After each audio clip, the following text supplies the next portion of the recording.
experiences here at MIT. So excited to kind of start this off and kind of, show you and to have you kind of help discover what MIT is going to mean to you in this process. If you're thinking about applying to MIT, thinking about, am I going to be successful here? Am I going to fit in here, right? And at the end of the tour, you're like, wow, Laura gave this super long presentation. I do not want to apply to MIT. That is totally okay. I'll be sad, albeit, hopefully you have a good time listening to me here. But at the end of the day, the point of me giving you this presentation is to see if you can see yourself being a part of this community and to see if you can enjoy yourself, walking around campus. And the weather's hot today, but let me tell you, in the winter, it gets cold. So thinking about that as well. So when we think about starting this presentation and thinking about the history of MIT, right, I'll take you all the way back to the beginning. We do like to start off with the land acknowledgement. So MIT acknowledges indigenous peoples as the traditional stewards of the land and the enduring relationship that exists between them and their traditional territories. The land on which we sit is the traditional unceded territory of the Wampanoag Nation. We acknowledge the painful history of genocide and enforced occupation of their territory, and we honor and respect the many diverse indigenous people connected to this land on which we gather from time immemorial. So, again, thinking about our past, thinking about how MIT was founded, and where we started, right? So MIT founded April 10th, 1861, long time ago, during the Industrial Revolution. Lots of things were happening in America, lots of changes were happening. And there were a group of scientists, basically in layman's terms, a group of scientists that were interested in solving the world's problems in a different way, right? There were a lot of liberal arts colleges starting to open up, and lots of folks were starting to figure out, this is what maybe a college experience is going to look like. And these scientists were like, well, the way that we think about things and the way that we solve problems is by collaborating together, by sitting down together, and not by just maybe sitting in a lecture hall and listening to someone talk, right? Thinking about that collaborative piece and that togetherness piece. So they basically founded MIT, and that was a pretty basic way to explain how we started. But one of the things that we like to touch upon in terms of the history is the mission. So to advance knowledge and educate students in science, technology, and other areas of scholarship that will best serve the nation and the world in the 21st century. So one of the things that I love to point out here when we talk about the history and how we start to think about how MIT has become what it has today is thinking about the connection to the mission, right? This held true when we were founded, and it still holds true today. And I think that is really exciting when thinking about if you see yourself as a part of this community, do you see yourself as somebody that aligns with this kind of mission? Because all the things that we do here, from admissions to our curriculum to student organizations, et cetera, it all essentially ties back to our mission, which is very special to us. Because again, we are, I would say, STEM-based. We start off in that kind of STEM foundation, science, technology, engineering, and math, and then we build upon that, right? So a lot of our students have this interest in the sciences, but then the really cool part is a lot of these really intelligent students that come to us also have this super creative side to them. And that creative side can, be architecture, history, social sciences, economics, art, right? There's so many things that our students are interested in, and it's not just that one kind of person that makes up MIT. And we want to make sure that you all know that. It is not just someone that is like, I love math. All right, you're in, right? That's not how the application process works, because if it did, then my job would be a lot easier than it currently is. So thinking about, the MIT mission and then tying that into our motto. So mens et manus, it means mind and hand, right? So just what I talked about, right? What do our students do here? They use the two things that are very valuable to them: their brain, their mind, and then they put things out into the world using their hands, essentially. So one of the examples we like to give that we think is fun and really represents who we are as a community is this roller coaster. So our students on East Campus, they build this wooden roller coaster. It is for fun. It is not for class. It is not for credit. It is not for pay. It is for something that we call REX, or the residential experience. It is the first week when students first come to campus. You still have about a week's time to kind of go through and walk through all the different residential halls and see, oh, how do I find my community here at MIT, right? It's not just, this one looked good online. You have the opportunity, once you get to MIT, to decide whether or not you want to stay in the residence hall that you were assigned to, or walk around and see, ooh, these other residence halls are kind of showing off. What are they up to? East Campus does this. Students basically work together from all different majors to build this to code, and both students and faculty and staff get to ride this roller coaster. My supervisor has confirmed it is very fun. So, as you can see, lots of really cool things that our students are doing. And again, one of the things that I've already touched upon, but that I like to continue to bring up during this presentation is, again, this kind of gives you STEM vibes. All right, these kids are building things, they're working together, there's math, there's physics, but there's a lot of creativity that comes to shine here at MIT. If you've already walked outside, maybe you walked to the restroom to grab some water, you saw some murals on the wall, right? Those were made by our MIT students. And again, that MIT student did not have to be an art major to create that mural. One of the really cool things about MIT is that underground we have a whole set of tunnels, literally called the MIT tunnels, that can take you from building to building without having to walk outside. A lot of our students use it because they hate walking in the cold, so they just jump underground and they walk through from building to building. But one of the really cool pieces about the tunnels is that all of those murals are actually brought to life down in the tunnels. There's a whole section dedicated to murals created by our most creative students that are really interested in that. And one of the really interesting pieces as well is that some of our students actually built an app, so when you walk downstairs and you point your phone to the mural, everything comes to life, right? In 3D, it pops up on your phone. So thinking about all the different pieces that I shared, but also thinking about our students can really utilize all the things that they're interested in to create something really magical for not only their community, but for people who come to campus to maybe want to go and see that underground, which is really exciting. Which then, I then jump into another piece that's really special to us at MIT here, right? Thinking about research. A lot of folks think MIT, STEM, engineering, right? They think research, and that's something that we really are known for and we're really proud of. We have a program called Europe, or the Undergraduate Research Opportunities Program. It is essentially where all students and how all students do the majority of their research here. From the moment you step on campus, whether or not you have any research background coming from high school, you have the opportunity to work with professors, graduate students, PhD students, anyone at MIT that essentially needs help with research, you can participate in their Europe. And that Europe, you can participate in it for 1 year, or you can work with them for 4 years. And a lot of students, which I think is so exciting about this, is that they do take advantage of that, right? 90% of our students end up participating in one kind of Europe, which is great. And the majority of our students do 4 years of Europes.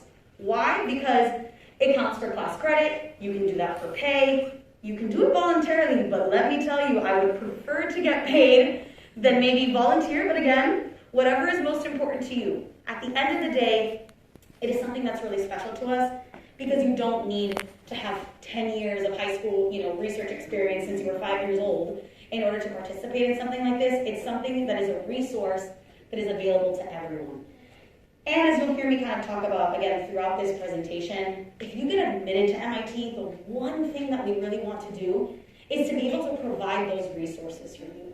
The application process is daunting enough, is overwhelming enough, is hard enough. If we are lucky enough to have students, be admitted and to be a part of our community, we will do everything in our power to make sure that by the time they leave MIT, they will be fully resourced, they will have everything under their belt to make sure that they are successful once they leave here.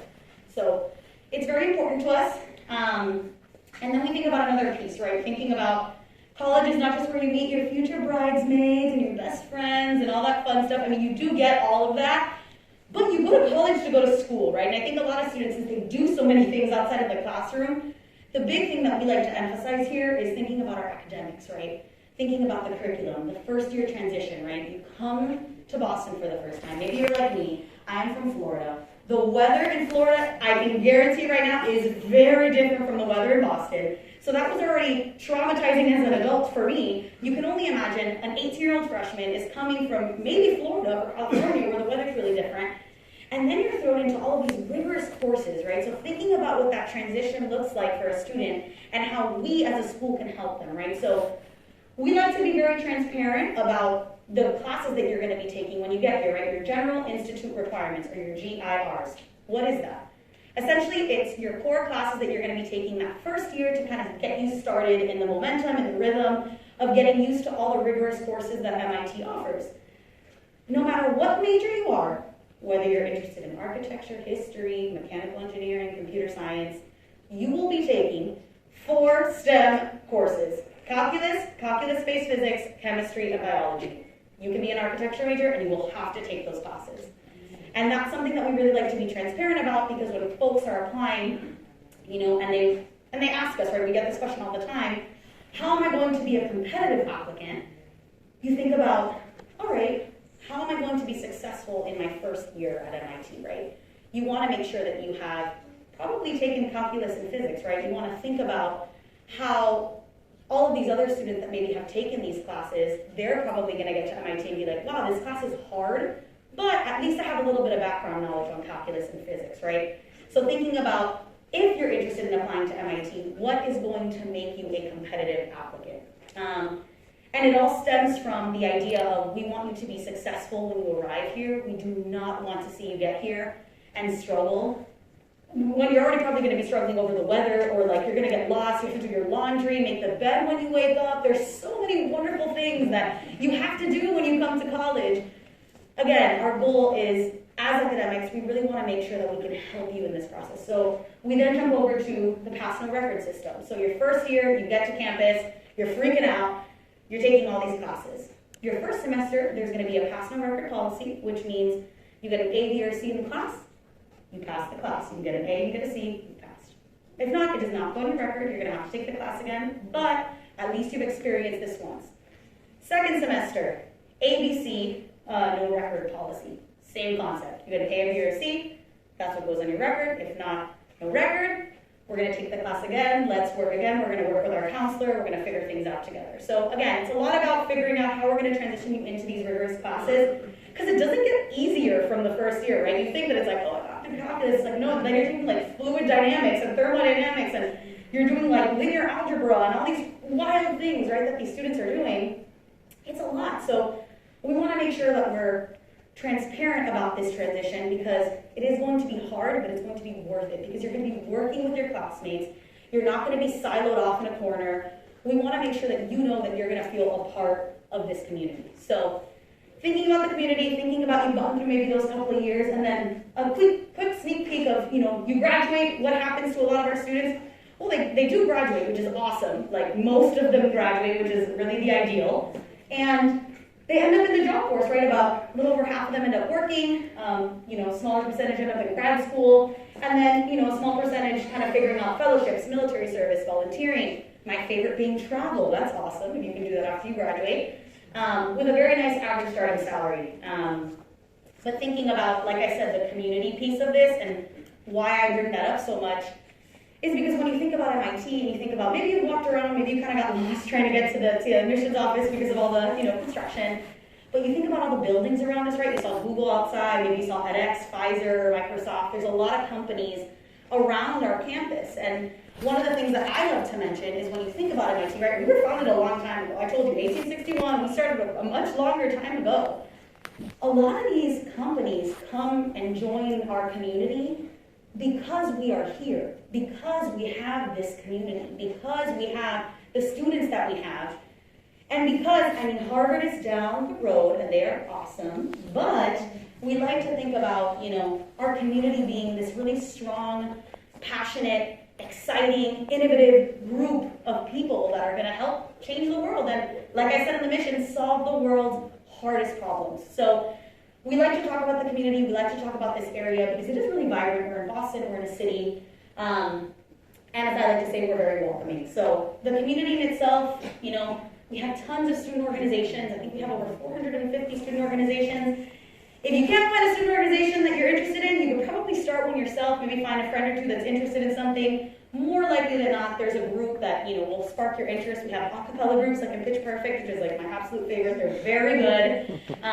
We have chess groups, we have math groups, we have a laboratory for chocolate science if you're interested in that. You can take a toy making class. You can work on I don't know if anybody has seen that Netflix show with the glass blowing. We have those glass forges down in one of the basements of our buildings, right? So it's insane, all the wonderful things and opportunities that our students do, but again, like I said, it's because of the community of people, and it is because of the interests and perspectives and ideas of all the students that we admit to MIT that we have all of these things. So it's exciting for us to be able to, talk about these things, because our students come and they're like, well, I want to make a glass pumpkin.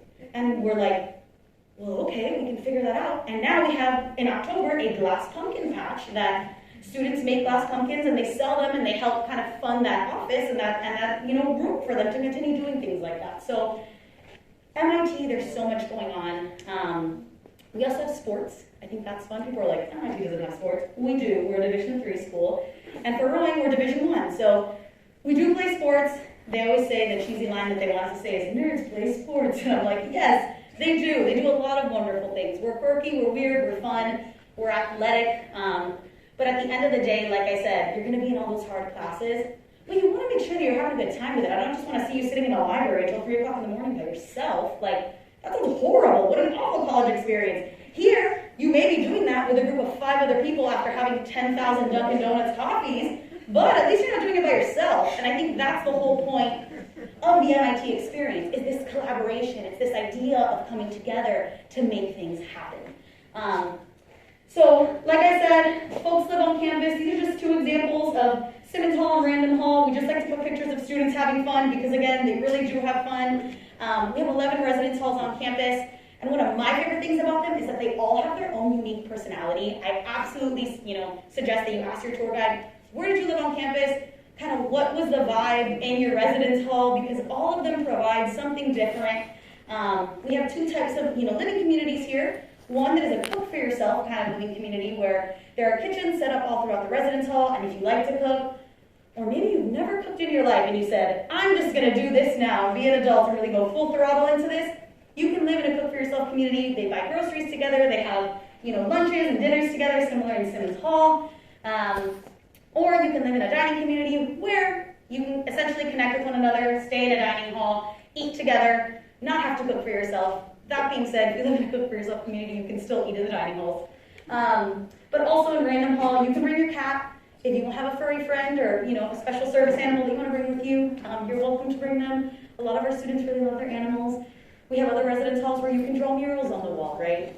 Obviously others where you can build roller coasters outside of them. So really the world's your oyster here, which again is something really unique and special about us, is that if there's something that you want to do, unless it's like completely illegal or like really unfathomable to do, you can probably ask to see if you can try to do it.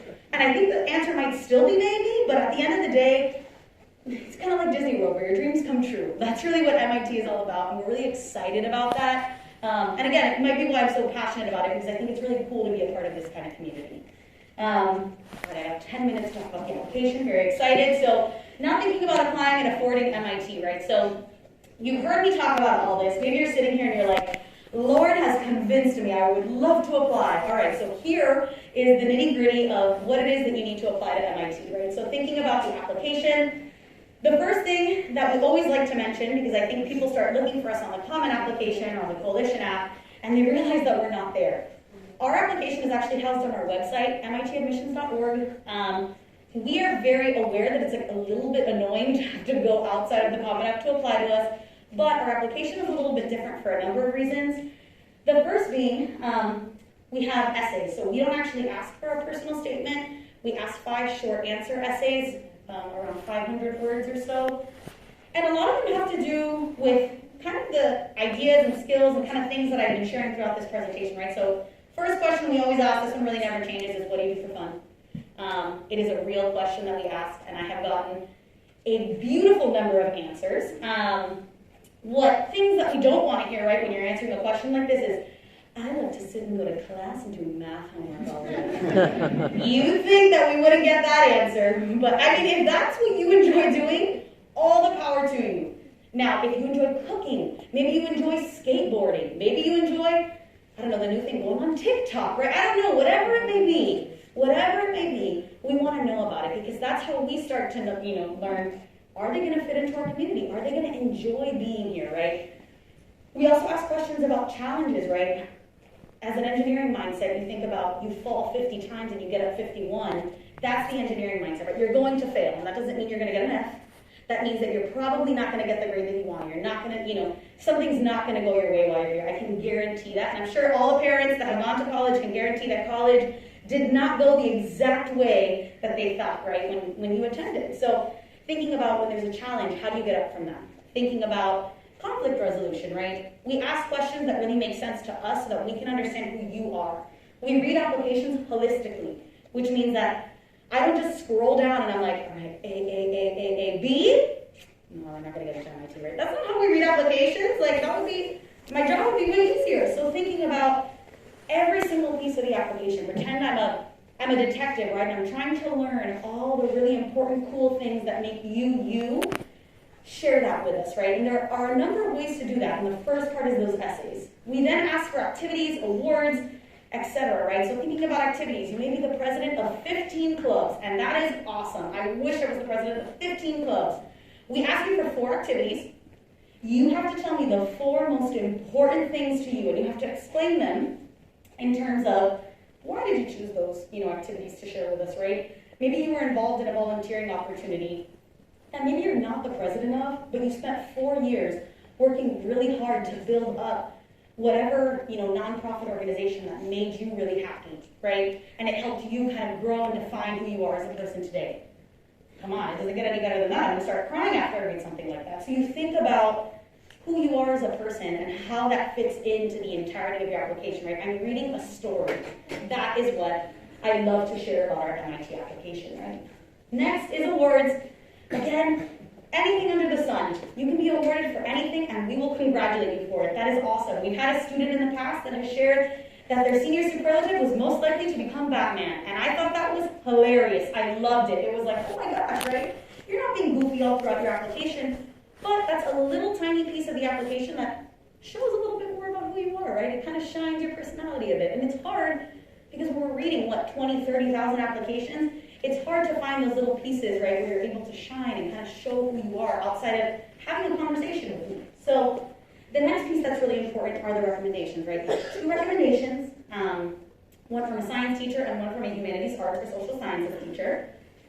Those opportunities are there for you to be able to talk about, and have conversations with your professor about how you did in class. And that's how they write about who you are and how they share your story, right? If you're in a Zoom class, because again, this has been kind of the trend, right? A lot of folks have to, teach virtually and have virtual classes. I'm going to tell you this right now because this is the secret.